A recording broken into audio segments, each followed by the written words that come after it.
Hello students, कैसे हैं आप लोग। उम्मीद करता हूं कि आप लोग अच्छे से होंगे। जैसा कि पहले मैंने आप लोग को ट्रिग्नोमेट्री आइडेंटिटीज कुछ क्वेश्चन कवर करवा दिए, चैप्टर भी पढ़ा दिया है, ठीक है। और ट्रिग्नोमेट्री रेशियो के भी मैंने कुछ क्वेश्चन कराए हैं, ठीक है। फॉर्मूलाज बताया है, ठीक है। उसके बाद हम लोग आते हैं हाइट एंड डिस्टेंस, जो कि also which is the part of trigonometry. Okay, height and distances. तो हम लोग जानेंगे कि हाइट एंड डिस्टेंसेस होता क्या है, ठीक है। बारीकी से जानते हैं, ठीक है। मैं बहुत इजी वे में बताऊंगा आप लोग को। तो चलिए स्टार्ट करते हैं। सबसे पहले हाइट एंड डिस्टेंसेस में हम लोग जानेंगे कि एंगल ऑफ एलिवेशन क्या होता है, ठीक है। एंगल ऑफ एलिवेशन क्या होता है, एंगल ऑफ एलिवेशन, ठीक है। एंगल ऑफ एलिवेशन क्या होता है। तो एंगल ऑफ एलिवेशन क्या होता है मैं बताता हूं आप लोग को। कि जैसे ये क्या, सॉरी, ठीक है, जी। तो एंगल ऑफ एलिवेशन बेसिकली, जैसे कि ये मैंने एक ट्राइंगल बनाया, ठीक है। एक ट्राइंगल बनाया, ठीक है। आइसोसेलेस ट्राइंगल है, दो साइड जिसका इक्वल है। तो ये पॉइंट है ए, मैंने इसको कंसीडर कर लिया, बी मैंने इसको कंसीडर कर लिया, या सी मैंने इसको कंसीडर कर लिया, ठीक है। तो ये ए पॉइंट जब ये बी पॉइंट को देखता है, ठीक है, नीचे से जब ये पॉइंट ये बी पॉइंट को देखता है नीचे से, तो उस चीज को हम लोग क्या बोलते हैं, उस चीज को हम लोग बोलते हैं एंगल ऑफ एलिवेशन। समझ में आ गया। बहुत इजी तरीके से बता रहा हूं। जैसे ये ए है, ए पॉइंट है, जो वो क्या कर रहा है, बी को देख रहा है नीचे से ऊपर की तरफ। जैसे हम लोग बिल्डिंग पे खड़े हैं, मतलब जैसे हम लोग ग्राउंड फ्लोर पे खड़े हैं और बिल्डिंग को देख रहे हैं, ठीक है। तो बिल्डिंग का टॉप फ्लोर पे हम लोग देखेंगे नीचे से ऊपर, तो उस चीज को हम लोग क्या बोलेंगे, एंगल ऑफ एलिवेशन बोलेंगे, ठीक। तो ये जो पार्ट हो जाएगा हम लोग का, ये चीज हो जाएगा एंगल ऑफ एलिवेशन, ठीक है। और ये जो क्या हो जाएगा हम लोग का, बिल्डिंग हो जाएगा, ठीक है। जैसा कि मैंने अभी बताया आप लोग को, बिल्डिंग हो जाएगा और ये एंगल ऑफ एलिवेशन हो जाएगा। और ये जो पॉइंट होगा ये क्या हो जाएगा, ये हो जाएगा लाइन ऑफ साइट, ठीक है। इस पॉइंट को हम लोग क्या बोलेंगे, लाइन ऑफ साइट। और ये क्या हो जाएगा, एंगल ऑफ एलिवेशन। समझ में आ गया, एंगल ऑफ एलिवेशन। और दूसरा जो पॉइंट है वो है angle of depression. What is angle of depression. Angle of depression होता है, सपोज मैंने फिर से एक ट्राइंगल लिया, ठीक है। मैंने फिर से एक ट्राइंगल लिया, जैसे ये पॉइंट है, ठीक है। मैंने ये पॉइंट लिया और यहां से मैंने इसको ऐसे मिलाया, ठीक है। और ये हो गया ए पॉइंट, ये हो गया बी पॉइंट, और ये हो गया सी पॉइंट, ठीक है। तो इसमें हम लोग को बताना है कि एंगल ऑफ डिप्रेशन क्या है, ठीक है। एंगल ऑफ डिप्रेशन है जैसे कि जो ये ए पॉइंट है वो बी पॉइंट को नीचे की तरफ देख रहा है, ठीक है। नीचे की तरफ देख रहा है, जैसे ये बिल्डिंग है, ठीक है। मैं टॉप फ्लोर पे खड़ा हूं और ये टॉप फ्लोर पे एक बंदा खड़ा है, ठीक है। और ये ग्राउंड फ्लोर पे एक बंदा खड़ा है, ठीक है। तो ये जो टॉप फ्लोर से नीचे की तरफ जो देख रहा है इस बंदे को, तो इस चीज को हम लोग क्या कंसीडर करेंगे, angle of depression. Angle of depression. तो ये जो पॉइंट हो जाएगा यहां से लेके यहां तक, इस पॉइंट को हम लोग क्या बोलेंगे, एंगल ऑफ डिप्रेशन। और ये हम लोग का क्या हो जाएगा, ये हो जाएगा हम लोग का लाइन, यानी कि लाइन ऑफ साइट। समझ में आया। बहुत बेसिक से बताया, कुछ नहीं किया मैंने, सिंपल एकदम है, ठीक है। एंगल ऑफ एलिवेशन जो नीचे से ऊपर की तरफ देखता है, और और एंगल ऑफ डिप्रेशन जो ऊपर से नीचे की तरफ देखता है, ठीक है। बिल्डिंग के ऊपर, बिल्डिंग कंसीडर कर लीजिए, बिल्डिंग ध्यान में रख लीजिए एग्जांपल के तौर पे, समझ में आ जाएगा, ठीक है। तो चलिए हम लोग कुछ क्वेश्चन सॉल्व करते हैं इसके बेस के ऊपर, ठीक है, इसी बेस के ऊपर क्वेश्चन सॉल्व करते हैं। तो एक क्वेश्चन मैं रीड करता हूँ, ठीक है, मैंने क्वेश्चन बुक ले रखा है, तो क्वेश्चन बुक में मैं रीड करता हूँ कि क्या क्वेश्चन है, क्या बोल रहा है, ठीक है। ये बोल रहा है in the given figure BC is a tree, ठीक है, मैं यहाँ पे सॉल्व करता हूँ।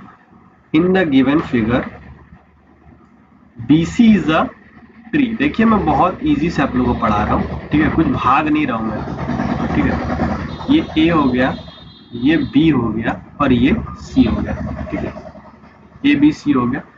BC क्या बोल रहा है, in the given figure BC is a tree, मतलब कि BC क्या है, ट्री है, ठीक है। Length of the shadow of tree was 8√3। जो इस चीज का लेंथ है, जो बिल्डिंग का, ये जो बिल्डिंग है, ठीक है, ये बिल्डिंग मैंने ऊपर लिया है ना, इस बिल्डिंग का जो लेंथ है, उसका जो शैडो है, इसका शैडो क्या होगा, इसका शैडो होगा ये ग्राउंड फ्लोर। तो ये क्या है, 8√3 है, ठीक है, 8√3 मीटर है, ओके। एट एनी टाइम, ठीक है, किसी भी समय पे, if angle of elevation at that time was 30 degree. If angle of elevation, यानी कि एंगल ऑफ एलिवेशन क्या बताया अभी ऊपर मैंने बोला कि क्या नीचे से ऊपर की तरफ देख रहा है, ठीक है, तो ये भी चीज वही है। तो एंगल ऑफ एलिवेशन 30 डिग्री है, then find the height of tree. ये क्या बोल रहा है, हाइट बताओ, किसका बताओ, ट्री का हाइट बताओ, what is the height of tree, okay. तो हम जैसे कि मैंने पहले आप लोग को कुछ फॉर्मूला बताया था, याद है, साइन थीटा करके बताया था, क्या होता है, परपेंडिकुलर अपॉन हाइपोटेन्यूज होता है। कॉस थीटा का फॉर्मूला बताया था, वो क्या होता है, बेस अपॉन हाइपोटेन्यूज होता है।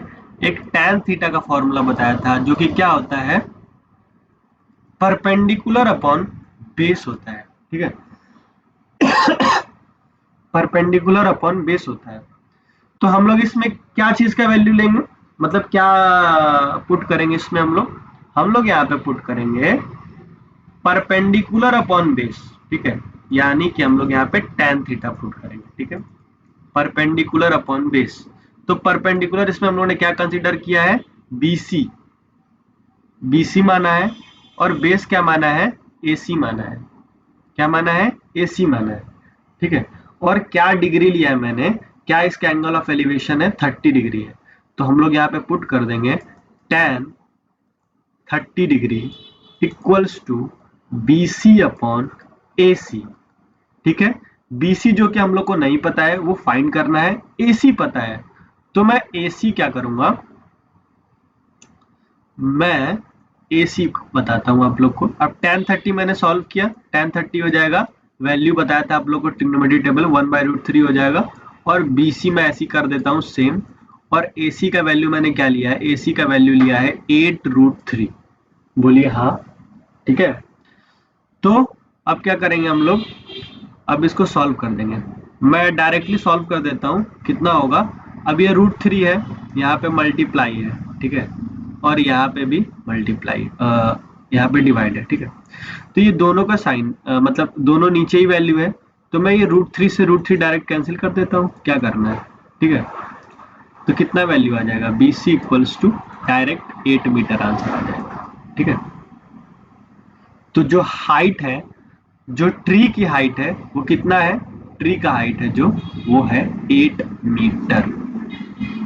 बोलिए इतना समझ में आया आप लोग को, बस ऐसे ही करना है, ठीक है।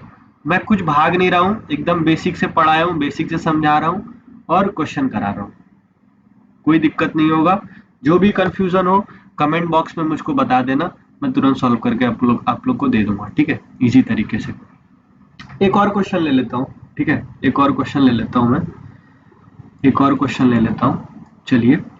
एक क्वेश्चन में लिखा है 10 metre long a pole is standing vertical on the earth, ठीक है, एक लॉन्ग पोल है, ठीक है, अर्थ पे क्या है, स्टैंड, अर्थ मतलब कि डाउन फ्लोर मतलब ग्राउंड, ठीक है।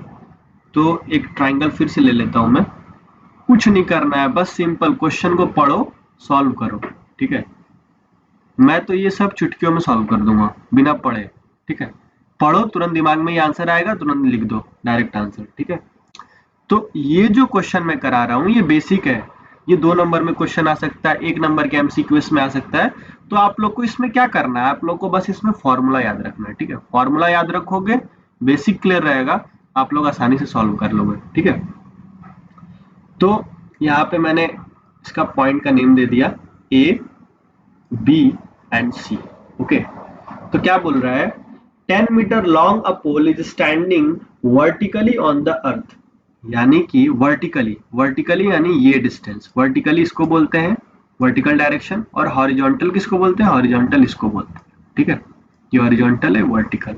तो वर्टिकल यानी कि 10 मीटर इसका क्या है, हाइट है, ठीक है। At what distance from its base an angle of elevation as 30 degree, अगर इसका एलिवेशन है, एंगल ऑफ एलिवेशन है 30 डिग्री, तो ये बताइए कि इसका हाइट कितना होगा, ठीक है। इसका भी सॉरी हाइट नहीं, सॉरी डिस्टेंस, डिस्टेंस, क्योंकि हाइट तो हम लोग को 10 मीटर दिया है ना, तो डिस्टेंस बताना है कितना डिस्टेंस होगा, ठीक है। तो कितना डिस्टेंस होगा, आप लोग को कुछ नहीं करना, इसमें भी सेम वही फॉर्मूला लगा जो मैंने पहले यूज किया है, ठीक है। tan30 का फॉर्मूला लगाओ डायरेक्ट, ठीक है। क्या करोगे, परपेंडिकुलर अपॉन बेस करोगे, ठीक है। तो परपेंडिकुलर इस बार मुझे पता है, ठीक, परपेंडिकुलर मुझे पता है, यानी कि बीसी मुझको पता है, एसी नहीं पता है, ठीक है। तो सॉल्व करोगे, फिर tan30 हो जाएगा 1/√3, बोलो हाँ, ठीक है। बीसी पता है 10 हो गया, एसी नहीं पता है, एसी क्या होगा। तो अब इसको सॉल्व करोगे, क्रॉस मल्टीप्लाई कर दो, तो एसी चला जाएगा उधर, और ये √3 आ जाएगा, √3 10 से मल्टीप्लाई हो जाएगा, तो क्या हो जाएगा, ये 10√3 मीटर। अब ये बताओ कितना इजी मैंने बढ़ाया, कुछ सब कुछ उम्मीद करता हूँ कि आप लोग को सब कुछ समझ में आ रहा होगा अच्छे से, ठीक है। तो मैं आज के लिए बस इतना ही करता हूँ, ठीक है, ज़्यादा करूँगा नहीं, क्योंकि आप लोग भूल जाएंगे हो सकता है। तो मैं बस इतना ही छोड़ता हूँ, और जो भी कंफ्यूजन हो मुझसे आप पूछ सकते हैं बेझिझक, ओके। तो अगर वीडियो अच्छा लगा हो तो लाइक करिए, शेयर करिए, सब्सक्राइब करिए, and keep support, keep motivated, take care.